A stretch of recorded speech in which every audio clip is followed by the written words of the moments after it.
कि हे शौनक जी, बहुत प्रयास करने पर भी श्री व्यास जी को कोई योग्य अधिकारी नहीं मिला, क्योंकि ये भागवत जो है ये वैष्णवों की संहिता है, परमहंस संहिता है, वैष्णवों का परम धन है, वैष्णवा नाम परम धन। अंत में प्रत्येक अध्याय में लिखा है पारमहंस्याम संहिताम। गलत हाथों में चली जाएगी तो अर्थ का अनर्थ हो जाएगा, जो आज हो भी रहा है, आज हो भी रहा है।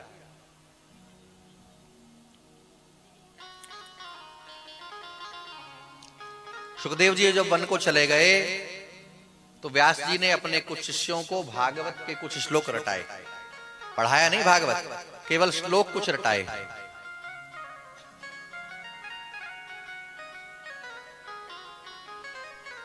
आचार्य कहते हैं उसमें से एक श्लोक यही था, वरहा पीड़म नटवर वपु। जब कान में स्वर पड़ा तो समाधि में बैठे हुए सुखदेव जी की आंखें खुल गई। सुखदेव जी के मन में आया जो इतना सुंदर है, इतना सुंदर जो है, एक बार उसका दर्शन करना चाहिए।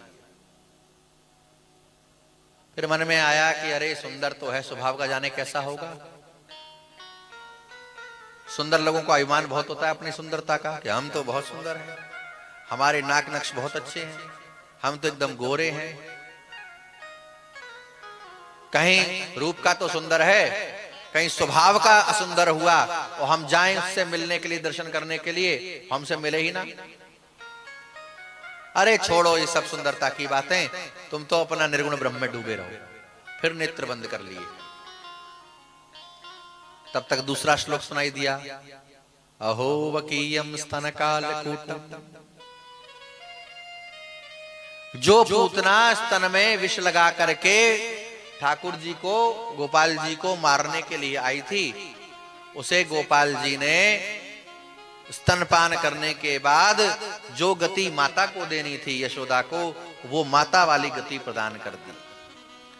तब श्री सुखदेव महाप्रभु के मन में आया कि रूप का भी सुंदर है और स्वभाव का भी सुंदर है। सुंदरे किम न सुंदरम, सुंदर गोपालम उर्वनमालम नयन विशालम दुख हरम। इससे तो मिलना चाहिए। ए भैया, दो चार श्लोक और सुनाओ हमको, दो चार बातें और बताओ। व्यास की शिष्यों ने कहा कि हमको तो यही आता है, एक रटाया था गुरुजी ने, ज्यादा इच्छा है तो चलो हमारे पीछे पीछे। तब सुखदेव जी लौट करके आए और विधिवत संस्कार करके, लंगोटी लगा करके, क्योंकि वो तो दिगंबर थे, यज्ञोपवीत संस्कार करा करके व्यास जी ने तब भागवत जी का अध्ययन कराया।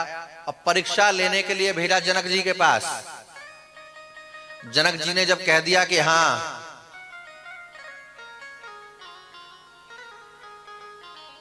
ये चर्चा बड़ी विशाल है, गंभीर है, तभी तो हम कहते हैं कोई ऐसा मिले कि 6 महीना कम से कम कहें। एक एक श्लोक पर 12 घंटा 14 घंटा कहा जा सकता है, एक एक श्लोक पर।